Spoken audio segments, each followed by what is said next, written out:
Hi, it's Martin from the Accelerator team. I'm here with our MD, Graham Purvis. Hi Graham, how are you doing? Hi, yeah, good to be here.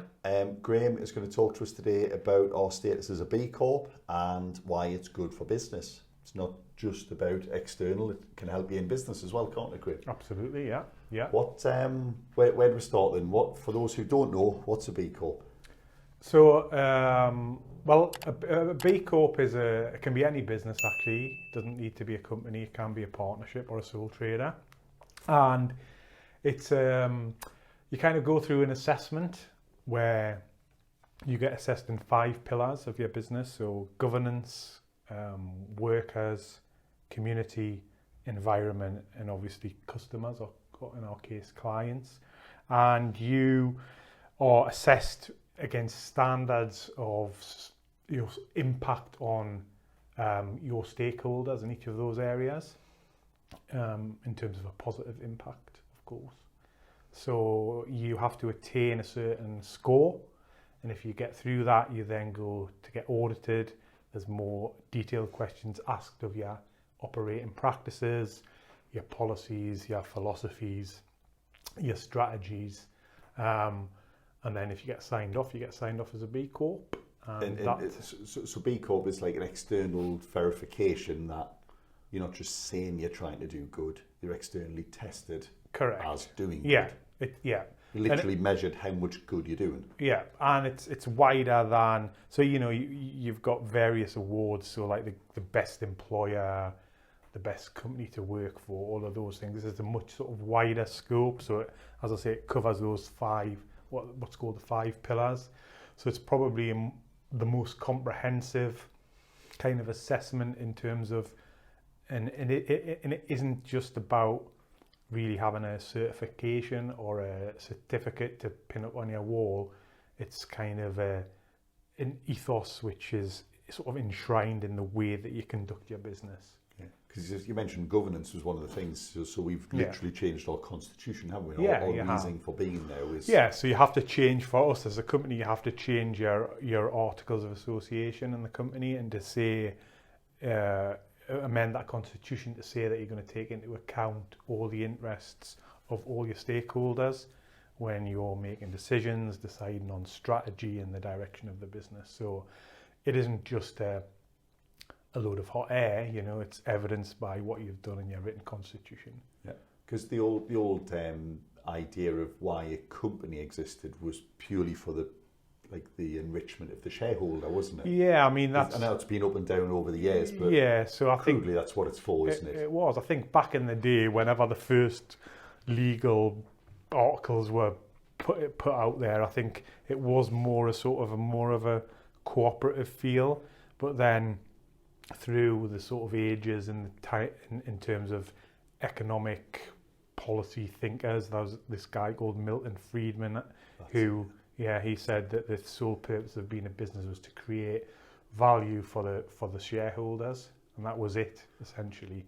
And the shareholders are obviously still a stakeholder of the business. They're still one of them, but they don't get primacy over the other stakeholders in the business. Do you think, so I know in the political world everyone says that people try to come up with policies and things in a very short term, they're looking at just that election cycle. Yeah. Do you think the business world does the same? You're the FD for 3 years.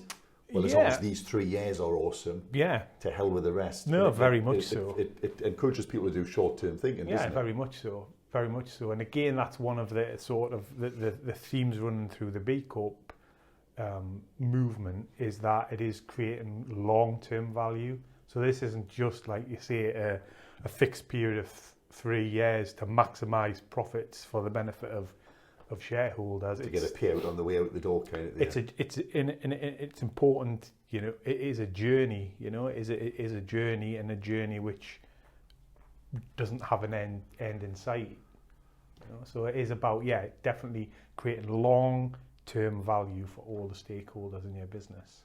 And the journey, it never ends. Some people then think, I don't want to do something forever, but it's just something to nudge you to continually improve, to look after these people better, isn't it? Yeah. So with the B Corp, you get reassessed every 3 years. So you go through that, you go through that measurement again of those 5 pillars.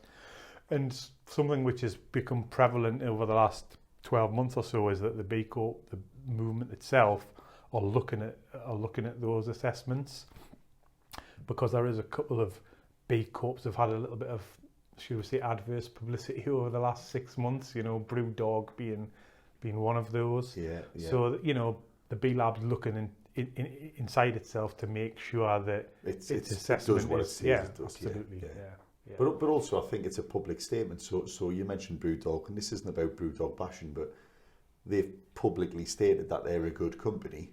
It is then a scandal if it comes out and you go, well, he's been treating us all like crap, though. Yeah, no, like, absolutely. Well, it's like you've got your badge on your sleeve. You can't then. Yeah. So becoming a B Corp should be like a rallying cry to anyone connected to that business, that they should be able to hold that business to account, shouldn't they? Correct. So if you work for a B Corp or you supply a B Corp, you should expect to get paid, and you should expect an honest transaction in everything you do. Yeah, and everything. There's a transparency and there's an openness and there's an honesty about you being a B Corp. You know, you have to, as I said, it's about making an impact or evidencing that positive impact that you're making, and you have to produce a report. We'll have to do ours this year, which is then, you know, out there in the public domain, so people can see, they actually are doing what they say they're doing, or purporting to say what they're doing. So you mentioned the pillars there, but also there's the, you know, it's about the people, profit, and the planet, isn't it? So you've got these three bottom line. So most businesses look after profit as their primary thing. Yeah, and again, it's just to remember to put that into context. We're not talking about a social enterprise here. We're not a charity now. All of a sudden giving away money. Correct. It's talking about, because you have to have the profits to fund the purpose, to fund the other aspects of the B Corp. Your charity begins at home, isn't it? You've got to make sure you're in a good, healthy financial position before you can help others. Yeah, if you don't have that financial strength, you can't do any of the other stuff. But so most people don't know what the profit is then. Yeah. So how people wise, what? So again, the pillars hold workers. It is the people that you employ or you engage. So it can include contractors. So it's things about it covers a vast sort of scope of stuff, but it's about very, very basic stuff like wages. You know, do you pay people living the living wage or national minimum wage? Yeah. You get more points in the assessment if you pay the living wage. So it's encouraging you to have good behaviour. Correct. Yeah. So points sound like vanity, but it's not. It's a measure of good behaviour. It is. Yeah. No, it's not just about a score. It's and it's useful, even if you don't go the whole hog with the B Corp stuff.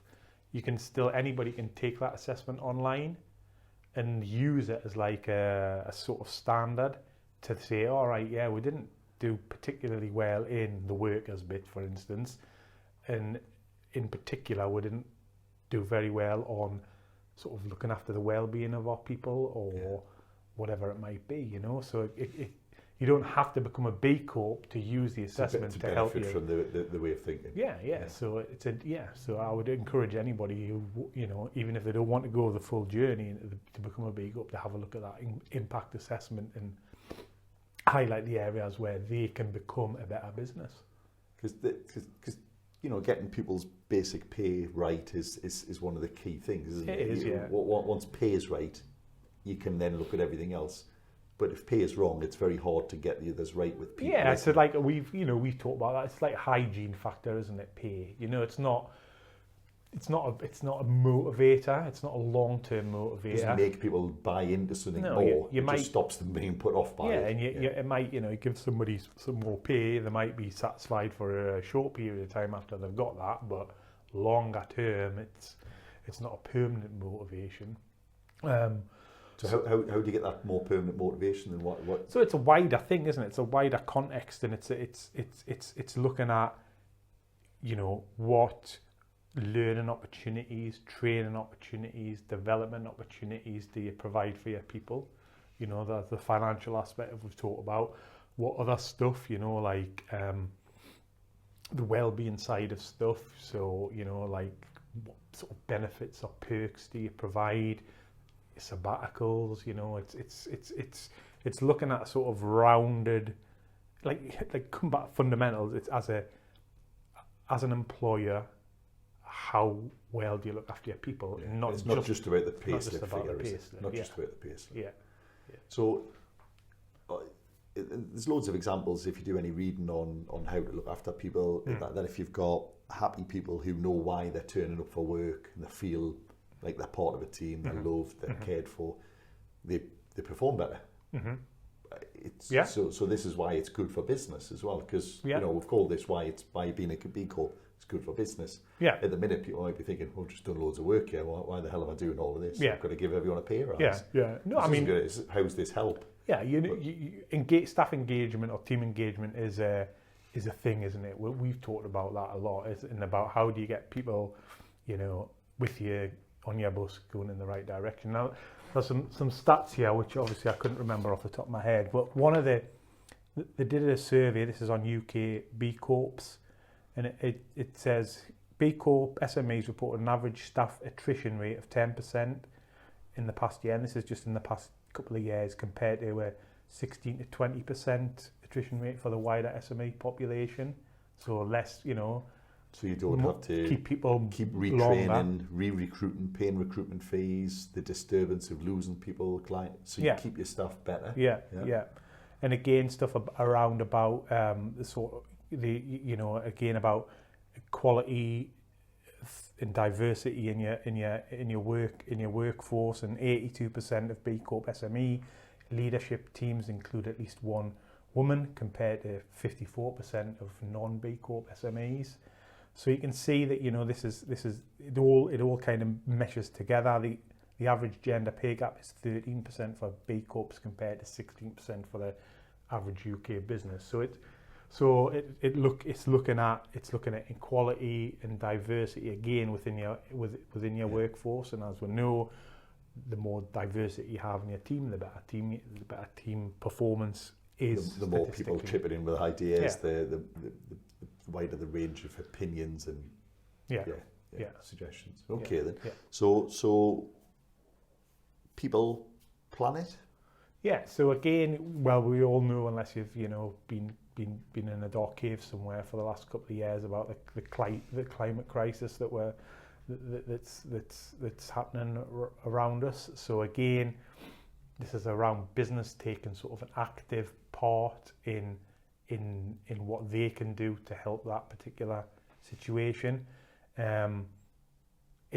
Obviously it's relative, your impact, where a professional services company, we're not digging holes in the ground and pumping out fuel or anything, but pouring effluent into the Jasmine Dean or whatever, we're not doing any of that, but you look after your own backyard, isn't it, really? So do what you can within your own remit. Yeah, so that's stuff like, and we've looked at this, or sort of utilities, and moving away from utility companies that don't provide 100% renewable energy to moving those to those providers who do provide that.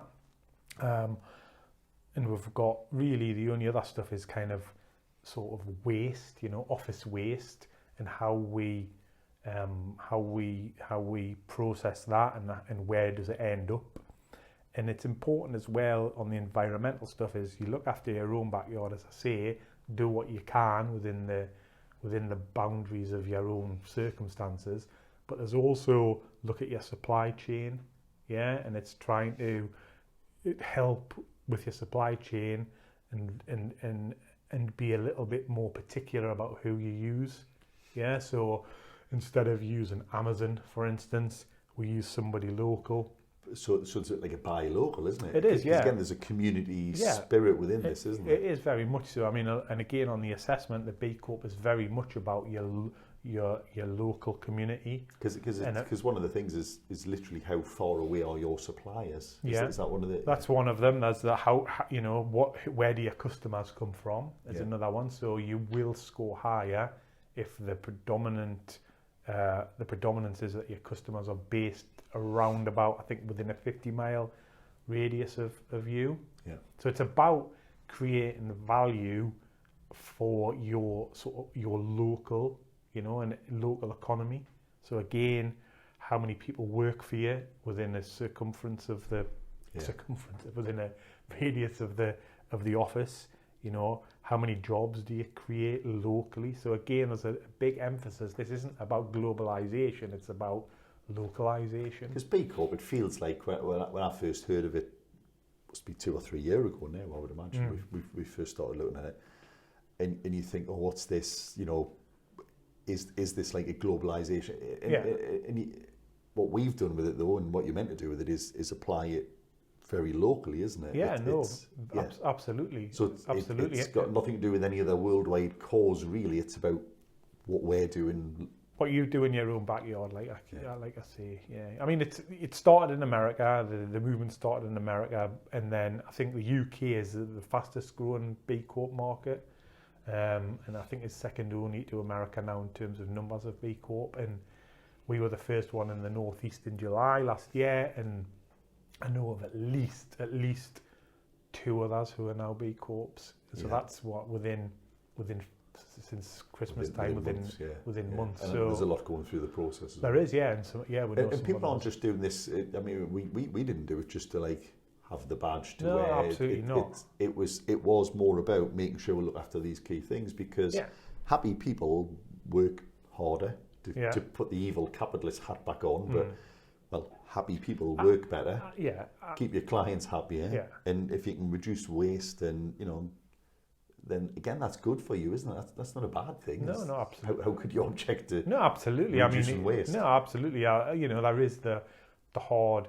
Again, this isn't the primary reason for doing it, but there is the hard cash benefits of doing some of this stuff. You know, it does help you look at efficiencies, for instance, you know, like lighting, like we've just looked at lighting in the office. You know, how can we introduce environmentally friendly lighting, which is going to save us the pounds as well. So there's definitely, as I say, go back to it, there's definitely a commercial benefit in doing it, for sure. And I think there's a lot of talk, because I know you do all the inductions, you do all the exit interviews, you catch up with much more people across the team than I do. There's a lot of kind of idea at the moment. If you listen to people like Simon Sinek, he talks about how millennials, it's not their fault that they're not engaged. It's because the people that went before them haven't found a way to engage them. You know, millennials are a product of ours. They're looking for something to do, a reason for being there. It's not just about turning up at work anymore, is it? Yeah, no, I think that's right. And I think, I mean, you can read all around this stuff about how, you know, a certain generation will not, like me, maybe it's you to a lesser extent because you're a little bit younger, but you're stuck in your lifetime. You'll do 2 or 3 or maybe 4 jobs, whereas I think now it sounds like, again, that the younger generation will maybe, you know, have double that number of jobs. And it's about you know, aligning the organisational purpose, so the purpose why Robson Laidler exists, and if you can align that with individuals, an individual's own purpose, then I think that's where you really have some traction, you know. And again, we could talk another at length about purpose and being a purpose-led organisation, but again, the B-Corp is the manifestation of being that. So it's not. It is about why do we exist as an organisation, and as you know, our why is to make a positive difference to people's lives. And again, you can see how that. So we already had that. I remember that came first, didn't it? Yeah, I remember when you shared around, you know, like, you know, what do you think of B-Corp? I think my response to the kind of initial email was, well, we do most of this already, so why would we not? But it's definitely give us more to think about. It's continue down that road about it's certainly trying to be canny, looking after people. Yeah, it has helped. You know, like I say, it is a journey in that we're not absolutely not, you know, smashing it out of the park in terms of a B-Corp assessment score or anything like that, but it highlights the areas where we can look at, okay, this is an area where we need to put a bit of time and effort into doing something better. You know, we do a lot in the community. How can we increase that impact on our local community or societal impact, you know? And that's something certainly when we started, like I started, I'm a tax advisor. I don't think, you know, you don't think of any of that kind of stuff. You know what I mean? Well, we've both been here a long time, and for a long part of our working careers here, it was not, But business, like as you know, business if they can, you know, come together, they can make a significant change in the world. It's significant change for the better in the world, and I think that's again at the core of this B-Corp movement. You know, businesses can really change things. They really can. But capitalism gets the blame for 90% of stuff at the moment, doesn't it? And yeah, sure, there's like the evil capitalist, you know, that there'll always be an element because there are people who are always like that. Yeah. But the more that you can show that you can be a good business and still work, I think that'll lessen the attraction to the dark side of capitalism. No, I mean that, you know, well, it's still working. We're still making money. We're happy. We've got a happy workforce. Yeah. Well, you can see there's a prevalence of there's movement like now called conscious capitalism, and there's the donut economics. I don't know if you've come across that, where it's talking about really adapting to a circular economy, you know, rather than. So there's a big groundswell of opinion, which I think has probably been fueled a little bit by the pandemic over the last 2 years, where people have sat back and thought, well, actually, I need to just reappraise my own situation. If I'm going to leave the family again and go move away from that, I want to make sure I'm doing something worthwhile while I'm out of the house. Yeah, no, how I want to run my business. I've had a little bit of a think, and I want to do this, that, and the other. So I think it's a movement, and the numbers back that up. You know, there is a backlog of people going through the B-Corp accreditation at the minute. Because again, B-Corp's just one of the things, but so some of the other things that we've looked at as well as things like the Better Health at Work, Better Work Act, Better Business Act, which is again on the back of the B-Corp. So again, that the Better Business Act is actually trying to get a change in law so that every business in the UK has its constitution amended, like we talked about at the start. Yeah.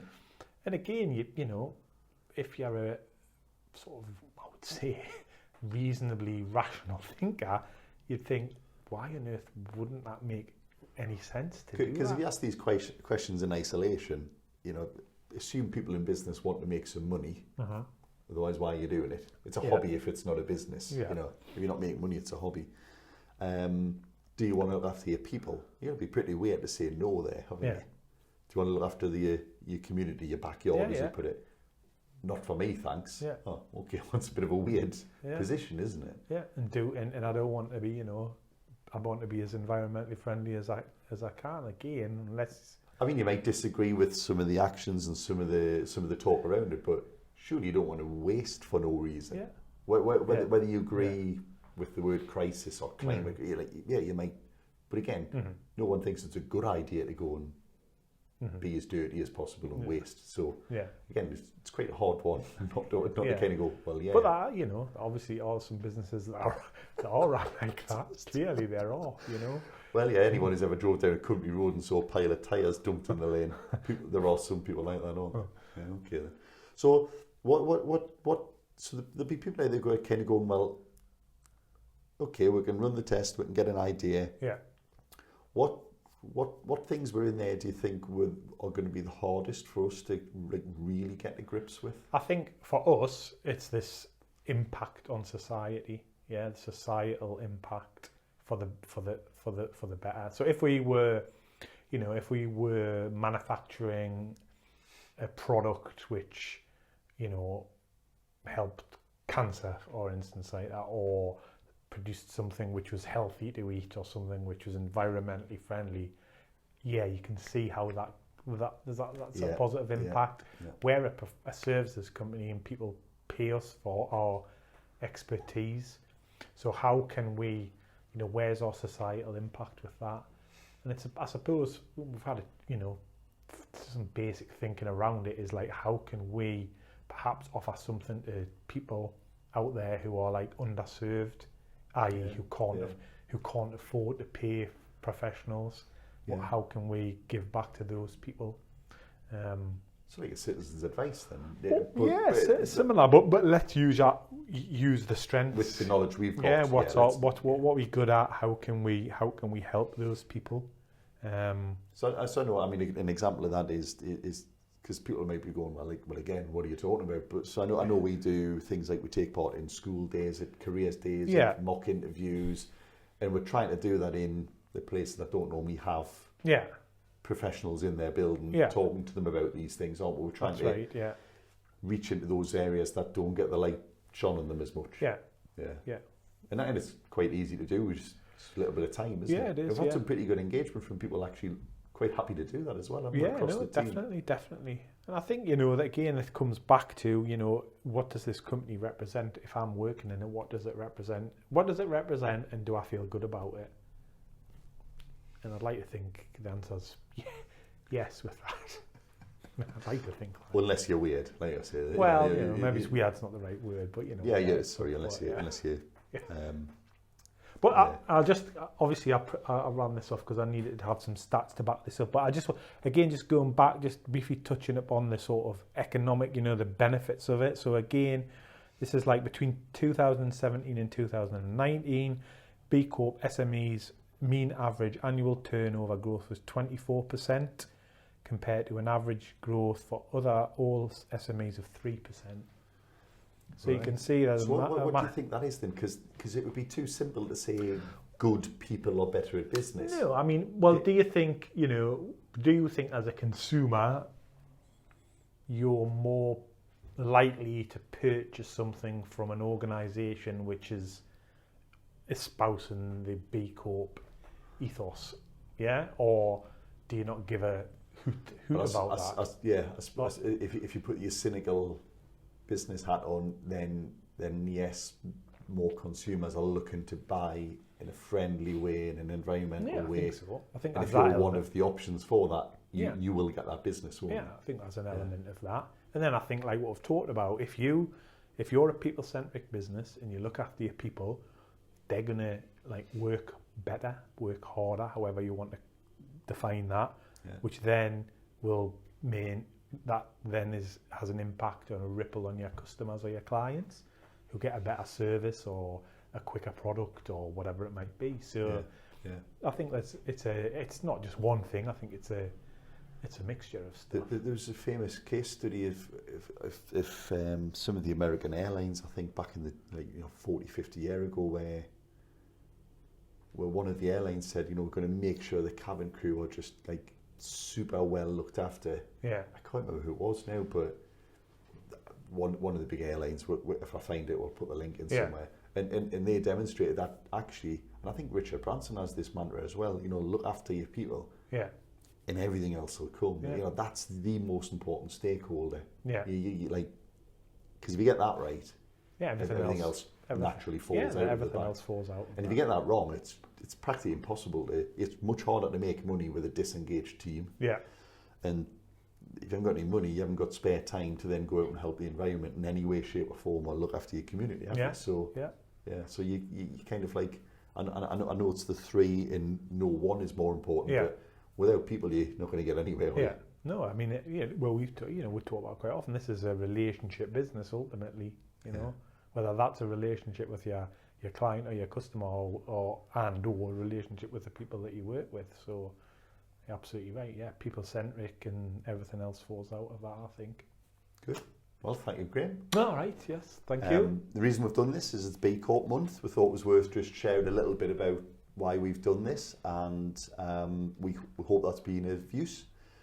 Where can people go if they want to find more about B-Corp? I mean, if you Google B-Corp, you'll get a link to it. There's a B impact assessment is the thing that we're talking about. That's a BIA is the abbreviation for that. And even if you want to have a chat about anything, then please feel free to contact me or Martin, and we can let you know. Let you have the benefit of our experience with it so far. It hasn't all been easy, but it's worth it, I think. Definitely. Thank you very much. See you on the next episode. Please feel free to leave any comments, suggestions. Please review this on wherever you're listening or watching, and reach out if you need to. Thanks.